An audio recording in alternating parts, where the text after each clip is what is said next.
So I want you all to take a look at these pictures. I want to ask you guys a question.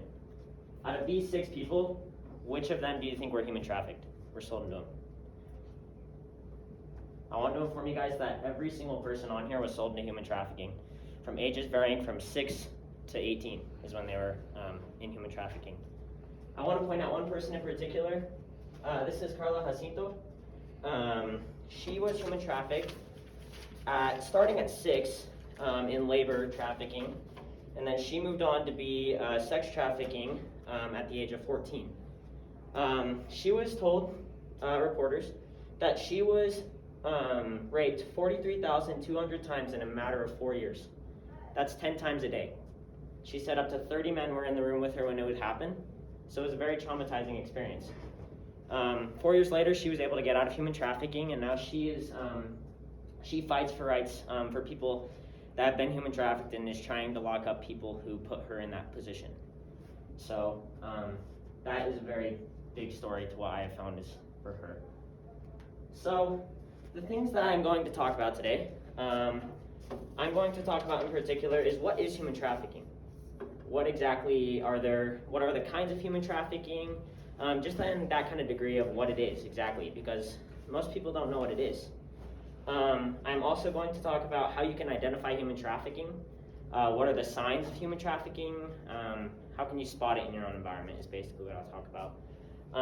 And then my last point will be actions that we can take to end human trafficking, to put it to an end, to stop these traumatizing experiences happening to people.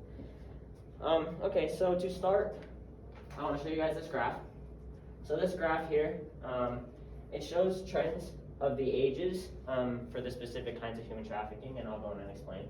But I just want you guys to have that picture in the back of your mind while I'm explaining what these mean. So that's just the trends of years up to 2017. So first I want to explain the 3 most common types. So according to the Human Rights Commission, the 3 most common types of human trafficking are sex trafficking, forced labor, and debt bondage. Forced labor, also known as involuntary servitude, is the biggest sector of trafficking in the world. And also, according to the U.S. Department of State, this is giving a good idea of what human trafficking, never mind, sorry, forget that one. That was according to the U.S. Department of State, my bad. So this gives you a good idea of like what the numbers are for human trafficking and what the specific types are. Labor trafficking is when people are forced into labor to work for someone. So they're just forced into labor. Sex trafficking, it kind of speaks for itself. It's basically forced prostitution, where people force people into sex to get paid for the people that are forcing it in to them. And then debt trafficking is someone owes someone a debt, so they force them to do things for them, and they basically become trafficked to different people. So the number of people labor trafficked is 21 million people, which is approximately 3 out of 1,000 people. There are 800,000 people who are sex trafficked every year, and approximately 80% are women or girls, and 50% are minors. 600 to 800,000 people are debt trafficked every year, and 70% are female, and 50% are children. And a stunning statistics that I found is that 2 children are sold to human trafficking every minute. That was something that I found that is kind of disturbing, is that 2 people are sold every minute.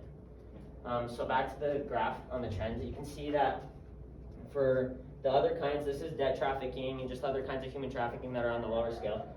But it started in 2007 with the younger ages, but it's slowly going up to higher ages, but then it's dropping back down.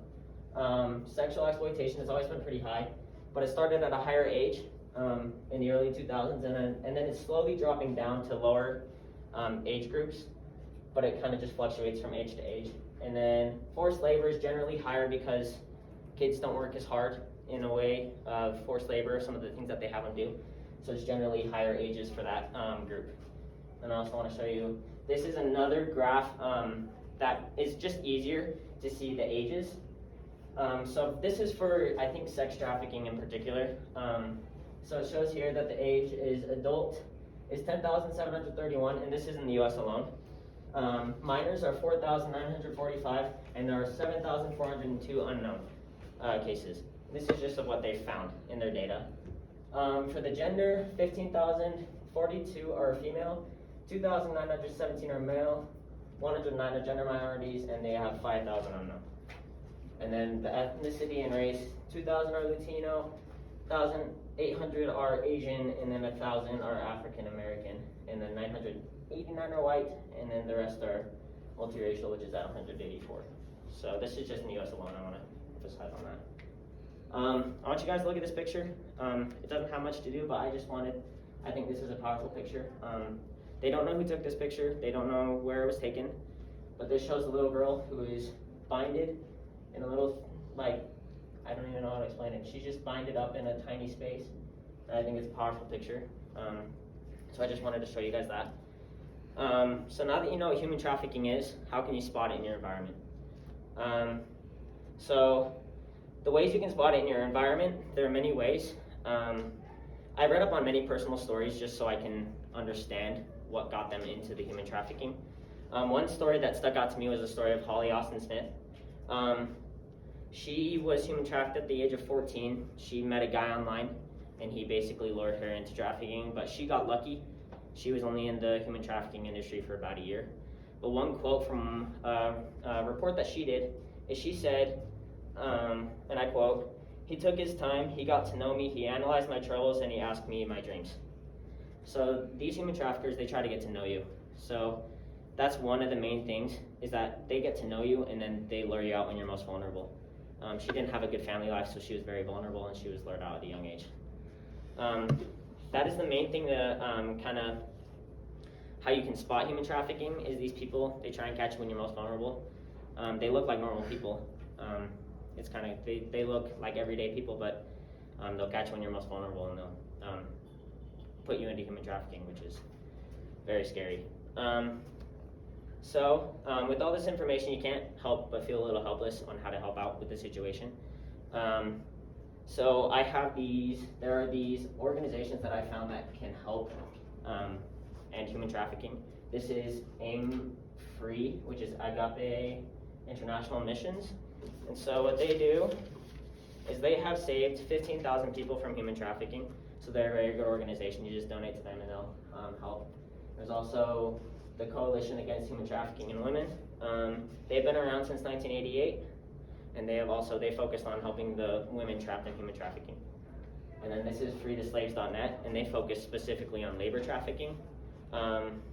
Their goal, what they focus on, is they want to change the conditions that allow modern slavery to exist. So that's kind of their main goal. And these are my sources. And then, yeah, that's my